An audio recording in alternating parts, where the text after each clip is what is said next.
हमारे साथ हैं जदयू के प्रवक्ता अरविंद निषाद जी।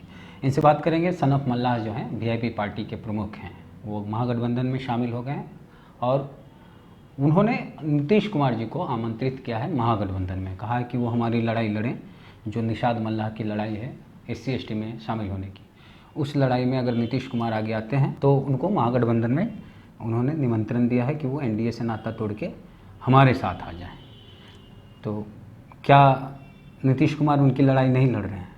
आप भी निषाद समाज से आते हैं, मल्लाह समाज से, आपकी भी लड़ाई है वो कि SC ST में शामिल किया जाए।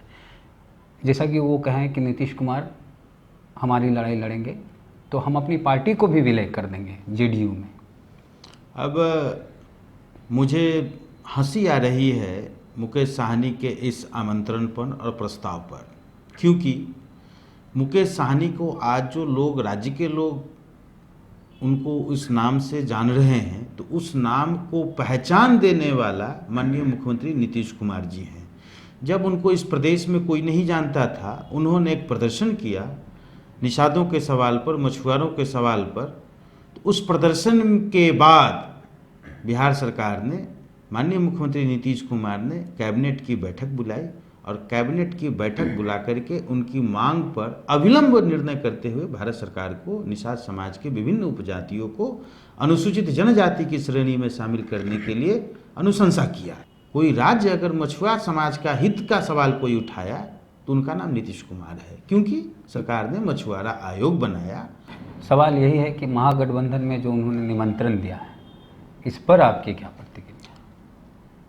तो क्या नीतीश कुमार ये जो अभी सुन लीजिए, सुन योजनाओं के बारे में तो नहीं, उनके आमंत्रण पर ये जो निषादों को, मल्लाहों को ST में शामिल करने का मामला है, उनका कहना है कि नीतीश कुमार शांत हो गए, रिपोर्ट भेज के खाना पूर्ति कर दिए, अब आगे उनकी लड़ाई वो नहीं लड़ रहे। अब रिपोर्ट को खाना पूर्ति अगर कोई व्यक्ति कहता है तो मुझे इस पर ज़्यादा कुछ नहीं कहना है, क्योंकि देश की जो प्रशासनिक ढांचा है, प्रशासनिक व्यवस्था है, उस प्रशासनिक ढांचा और व्यवस्था में ही कोई बात एक सरकार दूसरे सरकार से करती है और आग्रह करती है।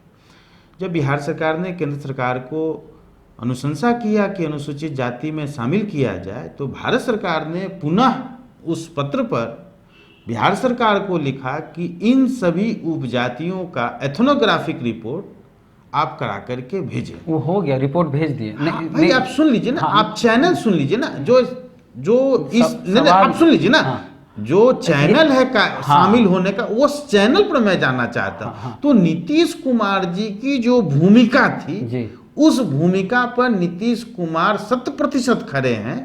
नीतीश कुमार ने पूरी गंभीरता से उनका निषाद समुदाय तक वो माने कैसे जाए हाँ, अनुसूचित जनजाति के श्रेणी में, इसके लिए उन्होंने पूरा काम किया। यहाँ तक वो मान, लेकिन उनका कहना है कि जो BJP की सरकार है, NDA की केंद्र में मोदी सरकार, उस पर दबाव डालें और जल्द से जल्द मल्लाहों को ST में शामिल कराएं। तो जब भारत सरकार ने रिपोर्ट मांगा, आज की तारीख में वह report registrar general of India, जिसको RGI कहते हैं, RGI के दफ्तर में है। और बिहार जैसे देश के अन्य प्रांतों के विभिन्न जातियों के अनुसूचित जाति, जनजाति की श्रेणी में शामिल करने की मांग को लेकर के RGI के कार्यालय में डिमांड पड़े हैं। भारत सरकार को देश के सभी राज्यों को ख्याल रखना पड़ता है, और उसी ख्याल के अंतर्गत जब वो अपना कार्यक्रम बनाती है, उसमें किस राज्य में किनको भेजना है, इसके लिए उसके बाद वो कार्यक्रम तय करती है। उसमें टाइम लगता है, उसमें समय लगता है। समय के बाद फिर उसके और भी चरण हैं, उस चरण के हाँ वो नहीं, फिर उसके बाद अनुसूचित जनजाति आयोग रिपोर्ट करती है, फिर उसके बाद संसद की पार्लियामेंट्री फोरम फिर जांच करती है, तब वो सदन में जाता है, सदन में डिबेट होता है, डिबेट के उपरांत कैबिनेट में जाता है, कैबिनेट में डिबेट होता है, तब उसके बाद महामहिम राष्ट्रपति जी के पास जाता है। यह नियम है, यह कोरम है, प्रक्रिया चल रही है। तो अब जो मांग कर रहे हैं उनको इस बात का, इस प्रशासनिक कार्रवाई की भी समझ होनी चाहिए।